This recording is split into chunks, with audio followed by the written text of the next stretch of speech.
Ladies and gentlemen, welcome another Facebook Live on this lovely Tuesday in July. Today's the 20th, right, Paul? The 20th. Yes, we are very fortunate from the lovely state of California, from the Rancho Cucamonga office, from her satellite office, from her satellite, Myiesha Majors, everybody. Yeah. All right. Oh, I you was have waiting. and everything. That's great. I was waiting for the studio audience to kick in. Yes. So tell them a little about yourself and even get into like what you're up to right now and all that good stuff, please. So, I've been in real estate now for what? This is like my eighth, almost ninth year. Wow. I'm a mom. I'm a wife. I am a realtor. Prior to this, I used to work for the banks. I tell everybody I used to negotiate short sales for the banks. I used to help with the loan modifications for the banks when they were doing all those Obama modifications and all that. I was part of that team, traveling around, going, you would see the people on TV from the banks coming and going to these big, huge events. I was one of those people at those events trying to help people save their homes. So that's a little bit about me. I have a 7-year-old son. I'm excited that he's getting ready to go back to school. I told Rick I am in my satellite office in Dana Point at the Waldorf Astoria. One of my girlfriends and I came out here to have a little mom 2-day break before school starts back up in a couple of weeks. For the kiddos, because not only am I a realtor, I'm involved in a lot of things with my son's school. I'm, one of the PTA parents. I volunteer in his class, although I don't think they're going to have volunteers this year because of COVID still being, on the forefront. Right. But they are going back to school. So Yeah. that's what Yeah. I'm excited for. So you're a realtor. You're a realtor. You're a mom. You're a wife, especially a realtor extraordinaire, and I'm sure wife and mother as well. But what did you figure out in the last year that you were definitely not? A teacher. Not a teacher. I am not a teacher. My hat is off to all of the teachers out there, all of those who have been teachers, who teach. You guys are saints. I don't know how you do it. I survived. I'm thankful that I survived, but it was a tough year. My son was, 6 going on 7. He's now 7. So, he's going into the second grade. So I'm glad he will be back on campus. He's an only child, so he needs to have stimulation from other children, not just his mom all day. And dad, when he comes home from work, he needs, the school and his friends. So I'm glad he'll be back in the presence of friends and back at school. He did have an amazing year, so don't let me act like like it was that bad. But he had a really good year. He did good in class, did good in school. But it was tough having kids at home 24/7 and, still trying to run my business and still trying to, manage my home was not always the easiest. I can't say that I was, the best to be around every day during this last year and a half. Thanks for being honest. Yeah, I'm sure a lot of people can say that, Myiesha, for sure. Okay. Yes, it really tested me. I mean, my husband, my hat's off to him because he has the patience of a saint. So he, Ah, he would listen to all of the gripes that I would have. I'm like, I'm trying to take calls and be on Zoom meetings, and I got houses to show, and I need you to come home from work. And his job is like, yeah, you're gonna pull like a double. And I'm like, whoa, I got stuff to do. So, all of that was just stressful on top of trying to make sure our son did everything he needed to do with school. But I'm thankful that it all worked out. awesome. Yes. It usually does when you have the right attitude, right? And the right, mindset and so forth, which I know you have because I see a lot of your social media campaign, which is really nice. Tell us first, before you get into social media, though, tell them a little about, we were talking before we got on here that even with all that you just mentioned, it was a pretty incredible year last year for real estate, wasn't it? It's been an incredible year for the last 2 years. I mean, really. Even before COVID, it was busy and it just picked up and got busier. I think I had maybe a month and a half where I felt like, okay, COVID is going to like wipe out the real estate market. What are we going to do? And like literally after that month and a half, we were back into the swing of being busy and it's just gotten busier and busier.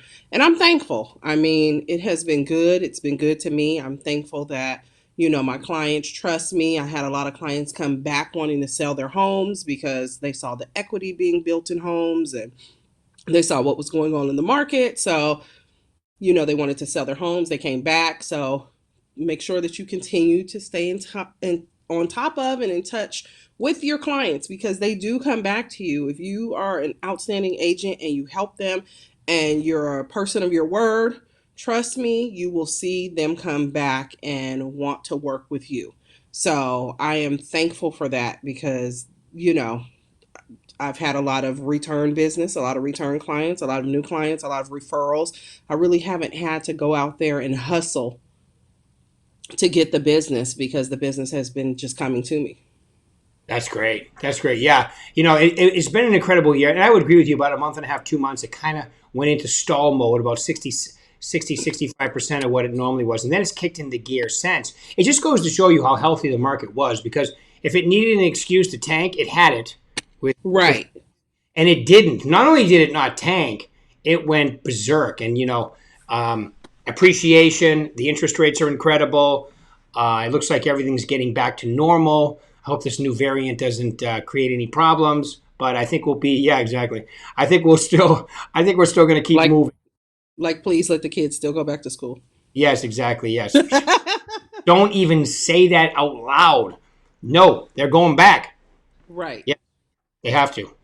They have to, yes, and because it's so much. I mean, there's other things that happen when they don't go to school. I mean, there's a lot of things they found out by shutting down as well, mental health and Yeah. other. So I don't think you'll see that again. I'm knocking on wood.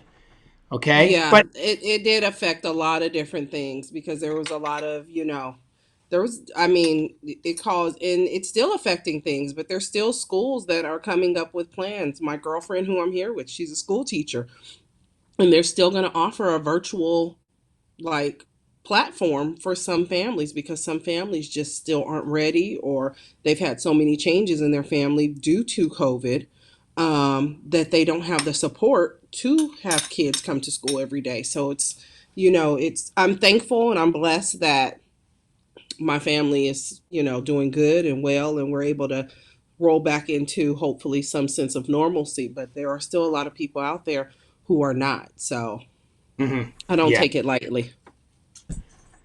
absolutely. Okay, cool. So and this year, so last year was pretty incredible, and this year is continuing to be pretty busy for you, isn't it? Absolutely. I mean, I've been working all morning. This is, I just ordered breakfast in my room. It came like right before you called me because I had been working. I'm always working. So I'm thankful to always be working. I'd rather this than to be sitting here twiddling my thumbs, Right. wondering where my business is coming from. So, yes, it's continued to be busy.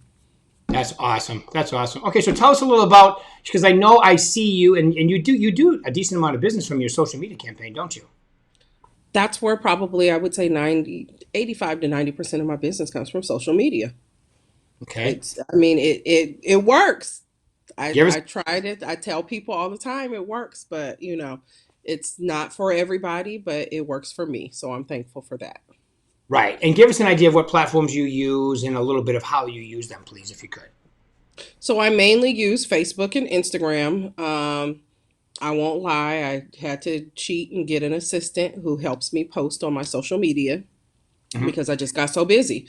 So she creates content for me. She posts it every single day. She sends it to me for approval. She comes up with ideas. She's the one who kind of like organizes my social media and makes sure that I'm on top of doing like a social media like she calls it Saturdays with Myiesha, where I get on social media and I talk about a topic. So we brainstorm, we come up with a topic every week. And that's been helpful because I have so many people who have reached out to me like, oh my God, that helped me. I needed that information. Thank you for talking about that. So it's been really good because I mean, I just try and talk about things that are going on in the market. I try and talk about what's going on with buyers, with sellers, with new homes, with you name it. And then on top of that, I'll answer questions. I have people who will kind of like chime in and put questions in the chat and I answer those questions while we're talking. So that has been a, amazing thing. Also just posting content every day, making sure that there is good content being posted every day and pertinent content to the market and to what's going on. People want information. Yeah. We are in a era of information. People are sponges for information. You can Google everything that you want to know about, but how many sources is Google going to give you? It's going to give you several sources. So to have somebody come to you as an expert and say, I know there's several sources and several answers to the same question out there, because you can type in I have a migraine and Google's going to give you how many different reasons why that migraine is why you have that migraine. You might have like 20 reasons, and to boil it down and to press it down to like facts and give people actual factual data and information and examples is what people want to hear. So Mm. it's been helpful to have her on my team and in my corner to help me.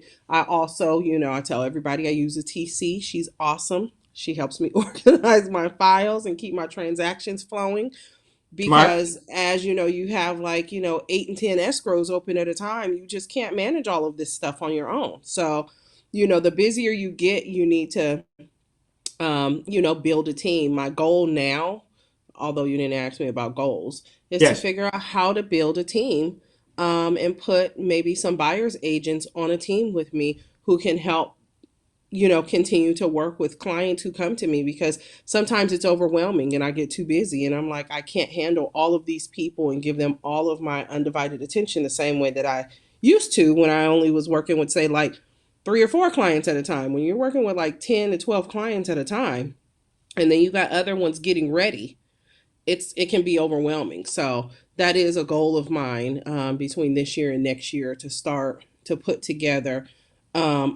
something to where I can bring on at least 1 or 2 buyers agents to help me and have a team of people to continue being successful and winning in this business. Yeah. Coaching them, and yeah, I'd love to talk to you about that. By the way, yes, we can definitely talk about that. That is the next Let's step. do it. Yeah, let's do that. Let's set up a time to talk about that. I think that we, Yes. because I love working with teams. It's a great, and there's some, like, okay, one of the reasons why I think I'm decent at working at teams is I started when teams were first, I mean, like in the mid 90s. It was just a thing. Okay, it was just getting started, and I made every mistake building my team you could possibly make. So I work with a lot of teams now, and I learned a lot from them. They've learned from me. It's an exciting place to be at. The fact that you have that much business going on and having a team will just make it better for you. So I agree 100%. Let's talk about that for sure. So Okay. okay, so you use primarily Instagram and Facebook. No, you're not on TikTok yet. I am on TikTok. I have I done thought some I saw you. TikTok Yeah, videos. But TikTok is a little bit of a different animal for me. It's it like for sure is. youngsters. That's kind of for youngsters. So I'm like, I feel like I'm out of bounds sometimes with some of the stuff I post, but it's just trying to create these videos. It's a lot. So Yeah, it's a I, lot. I have some TikTok videos out there. I need to do some more, but I really want to get into, I think it's Reels, they're calling it. Yeah, on Instagram. Yeah, I think that's building faster than TikTok now. Like Yeah, I I see use more that. people That's doing good. Yeah, those. it's good. It's definitely good. But you're right. You got to know your, like, for me, I know that I'm a Facebook, LinkedIn, a little Instagram because of my age, but definitely, right? It has a lot to do with that too. The demographics are different for each one. And Right. I would say you mentioned the word content. You put a lot of great content on there. I would also say you do a little documenting too, right? Like you show them what you're doing, which is Yeah. great. I think people love to see that because, like you said, they don't know what you do day in and day out, and people like to know. They're sponges, like you said. Yeah. Yeah, I mean, this business it's fun, but it's a lot of work. And, you It is. have people, we all talk about it in real estate. You do a deal, you close the escrow, and then you have a client who's like, I'm getting into real estate. I want to get my license. And I've had that happen, a few times, and then they'll come back and say, this is not as easy as I thought. I have a No. client right now, and she's like, oh my God, your job is hard. And I'm like, it's not hard, but there's a lot of moving pieces, and Yeah. you got to stay on top of it, or else things will just not go well. Right. And so she was like, and she's like a, this is like an executive, she's high up in the company she works for, but she sees just what I've done so far in selling her home, and she's like, there's a lot involved. There's a lot of moving pieces. She's like, I had no clue that Yeah. it was this way, and that you are involved in so many different aspects of it. So just goes to show, even down to when people question, like, your commission and what you're getting paid and why you're getting paid it. Mind you, this client never did. She was like, put down whatever you need to put down because I want you to get paid what you're supposed to get paid. But, a lot of people I saw last night on one of the Facebook pages that I follow, it's a real estate page, and somebody was asking, how do you make, how do you um, enter into the conversation when clients want to know, would you cut your commission? And she, there was so many people who gave great examples, some of the stuff we all always talk about. Right. And it just, you, as you get busier and as you do more business, you're more comfortable basically saying this is what it is, and that's it. Yeah. There's no, we don't need to have if you want to have a discussion about it, we can, but you know and the more of value people see you, the more they're willing to pay Right. for what you bring to the table. You're making their life much easier through a transaction that they've sometimes dealt with before. Like, I've had so many people tell me, like, I've never had this easy of a time buying or selling a home before. Like, these are people who aren't first time home buyers, of course, Right. but people, they want somebody who's going to make the process easy for them and simple for them and not difficult, and not cost them extra money or extra time, or they want somebody who's on the job. So Yeah. uh, Yeah. No, a lot because they watch those non-reality shows, I call them, right? Non-reality shows. right. Watch those and they think, oh, your job's so easy, and you drive around in a limo and you have an assistant following you around taking notes. And yeah, no, it's right. It's Yeah, not they think it's that. like, $1 million listing. What are the Right. other Right. ones? There's so many of them out there, but yeah, I've had to tell people several times, like, that's reality show. I had a client recently ask me, would I be willing to do house hunters with them? Wow. She's actually looking into it. She's like, I want to do house hunters. And I was like, oh, okay. She's like, are you willing to do it with us if we do it? So I kind of explained to her how I know that I've heard that it works. Yeah. Because I've never, of course, done it. And she was like, okay, we're okay with that. I guess she wants Wow. to I guess she wants to be on TV. I don't know.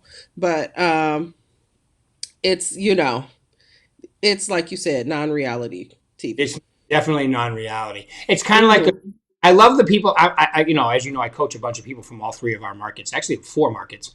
We have Right. California, and then Arizona and Nevada. And this is my favorite comment people make today when buyers say something like this: "I'm not willing to play the game right now." I just think that's hilarious because, oh, so what are you gonna do? Rent and throw your money out the window? And you think rent's going down? No, at least with buying. So I tell them, well, what would you say to them? I would say, well, make sure you lock your lease in for like 3 to 5 years at the current rate, because it's going to go up, because everything looks like this market's going to be with us for a while. So how do you handle And that I when they don't say, know how the rent. I don't know how the rent is out there in Nevada and Arizona for you guys, but out here in California, I know you've heard how crazy it is. oh yeah, So when yeah, I have people telling me they're willing to pay, like, $3,500 a month in rent, yeah, why not buy? right, right. No, especially at 3% interest rate. That's big. I've been in business 36 years. That's free. That's free money at 30. Yeah, yeah. I guess you just got to get them thinking house payment, then price, because a lot of them get it fixed on the price. I'm not spending 20,000 over asking. If you can afford it, and but that's the rule today. It's not a game. It's not the real estate game. It's a rule. People are paying that much. That's what people are paying. I mean, you honestly kind of have to break down too. Like, this is what your payment would be at this price point. Right, exactly. If you have the extra money, and the biggest part of it is a lot of people, I won't say a lot, but there's a lot of people who want to buy homes and they do not have the liquid cash to play the game, Right. so to speak. So those are the people who feel discouraged. So Yeah. it's, and I've had to tell people, I've even done videos on it. Like, it's tough for us as realtors too, because we want to see our first time home buyers win. We want to see you guys get into homes. We don't want to see you have to like constantly, we don't want to keep writing offer after offer after offer after offer and keep getting the, thanks but no thanks emails. It's not fun for us either. So, the best thing you can do is try and prepare your client and let them know, especially if they don't have that extra cash, it is possibly going to take longer. You are going to have to look into different markets and different areas that maybe aren't having such high overpricing and over, asking, bidding and stuff like that. But I mean, that's honestly hard to find here in California. I mean, there were certain areas where you could say, okay, these certain areas you can maybe get away with just the FHA buyer, just paying their regular closing costs and down payment. But now it's not so much. It's more like you have to have some money. So it's best for you to save a little money if you can't, if you don't have a gift or another way to get it, because otherwise it's going to take a long time and you're going to get discouraged. Right. Yeah. So true. So true. So you got to set expectations with them to let them know how it's going to go. So when they get there, they don't get discouraged by it. Especially with buyers. Yeah. Especially I mean, I've had buyers tell me I'm not paying full price for no house. And I'm like, then this isn't the time for you to buy. Yeah. This isn't the time. I mean, there's, you can't, that's not this market. Right. It's definitely not this market, So, I've been doing this for 36 years. I've never seen it where it's really a supply and demand issue right now. Absolutely. Right? By the appreciation. The builders aren't the builders. They're actually taking offers and having people bid on the prices of the homes to win the homes now. Yeah.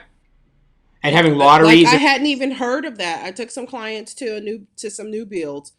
And they fell in love with these new builds. And the builder said, we're going to have a release on Saturday. Get pre-approved. It was like on a Monday or Tuesday. So they were like, get pre-approved today, so you can come and participate on Saturday. And so I said, oh, okay, you guys, your interest list is that low that they're already able to come on Saturday and pick a home. And she says, oh, well, they will be putting an offer in on a home. And then I said, what do you mean? And she says, they have to bid. So whatever properties they like, they hopefully will put in a high enough bid to outbid another buyer who wants that same home. It's almost like a mini auction. Absolutely. And I just got called by another builder yesterday. She said, we had one fall out of escrow. We're taking bids on it. Right. Yeah. Yeah. They actually, some of these homes have been under contract for 6 months. The builders would love if they fall through because they can actually sell them for more money now. Absolutely. And they're only half built, so it's kind of a crazy. I have some clients like that right now. We closed on escrow for them. So crazy. This particular builder has had delay after delay, but we closed escrow on their home back in February. They were supposed to close escrow on their new home in April. We may close by the end of this week. Wow. It's been that long. And so they have kept calling me because they're so frustrated with the builder. They're frustrated with the delays. And they're like, can you find us something else? Well, when they went under contract for that house, they went under contract for $525,000. That same home is now selling for over $600,000. And they can only go up so much. So they're like, we're stuck. Hey, don't get frustrated. Stay there. Yeah. And that's what I told them. I was like, you're already walking into like, over $50,000, $60,000 in equity. I think it's more than that at this point. So just be patient. I mean, at this point, all you can do is be patient, because if you walk from this, you're going to be spending another $100,000 to $150,000 just to get something comparable to what that is right now. Yes.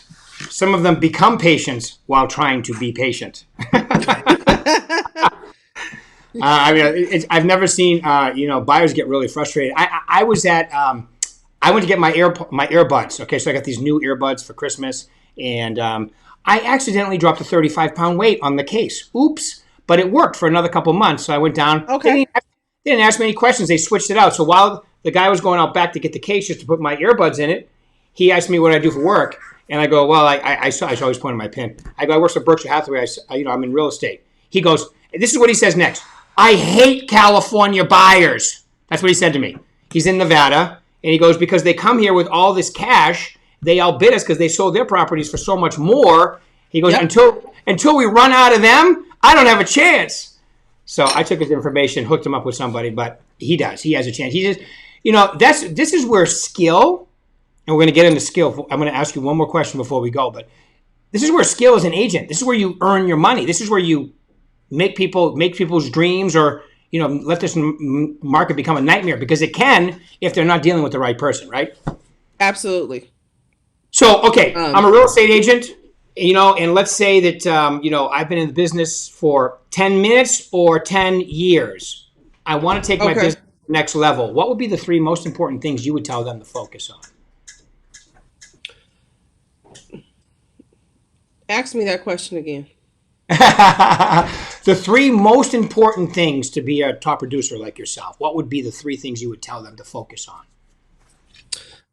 Listen to your clients. Make sure that you are present and that you give them premier customer service. Is one of the number one things that I always say. Like, customer service beats out so many things. Right. It will beat out, the years of service you have as a realtor. If you are available to your customers and provide them with good service, that will beat out somebody who's been in the business 40 years. Right. Um, so good customer service. Answer your phone all the time. I mean, all the time. I answer my phone even sometimes when it says it's a spam call coming in, or sometimes it says, possible fraud. I still answer it. You know why? Because every now and then I answer it and it's another agent calling to say, I want to show your property, or I'm sending an offer, or I got your client's offer and I'm reviewing it. So every now and then, real people's numbers do show up incorrectly in your phone. So Right. answer your phone all the time. And make yourself available to people. Make yourself available on social media. Make yourself available in person. Make yourself available, talk about real estate. Don't be scared to talk about real estate. Don't be a secret agent. Last night, well, not last night, yesterday afternoon, we got to the hotel, my girlfriend and I, and we were at we were in our respective rooms, because we're in different rooms. We need space. So we're in different rooms. She calls me. She's like, I left something in your car. Can you call the valet so I can get it? And I said, oh yeah. So we called. They said, we'll bring it up. We'll, bring it, to the valet station. Come, over there to pick it up. So we go to the valet station.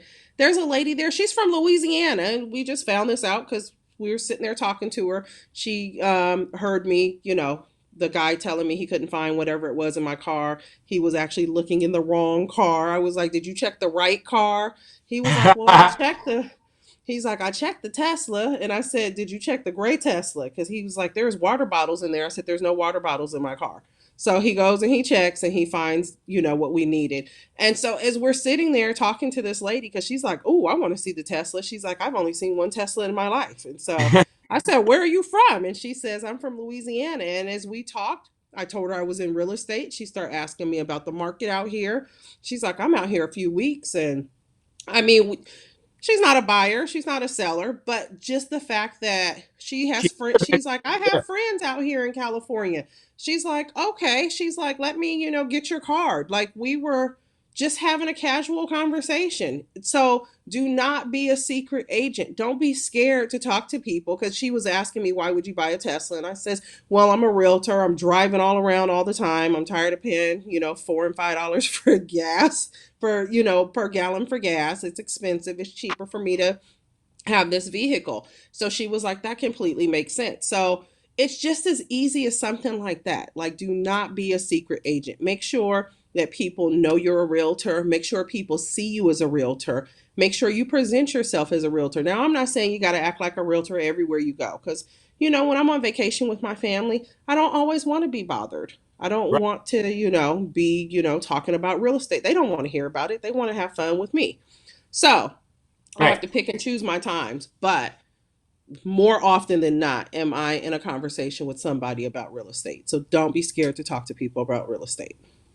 All right. Well, awesome. Those are 3 awesome points. I just want to say, no. So is this technically still day 1, or is this day 2 of Mom's Weekend? This is day 2. Oh, Tomorrow, you I had to go back count the day home you tomorrow. arrived? What'd you say? You had to count the day you arrived? Isn't that the bonus day? So you get I today and kind of, tomorrow. I kind of counted the day. I go back home tomorrow, so Oh, okay. All right. You go this back is to. the first time my son has ever been without me, so I could not be gone that many days. I mean, last night he's sending me messages on his tablet telling me he's sad, he misses me. So then I feel bad. Oh no, the strings, the heartstrings pulling. Yeah, yeah. I was like, I feel bad, and he's like, "Can I come out there with you?" I said, "How are you gonna get here?" He said, "Daddy could drive me out there." Oh, that's cute.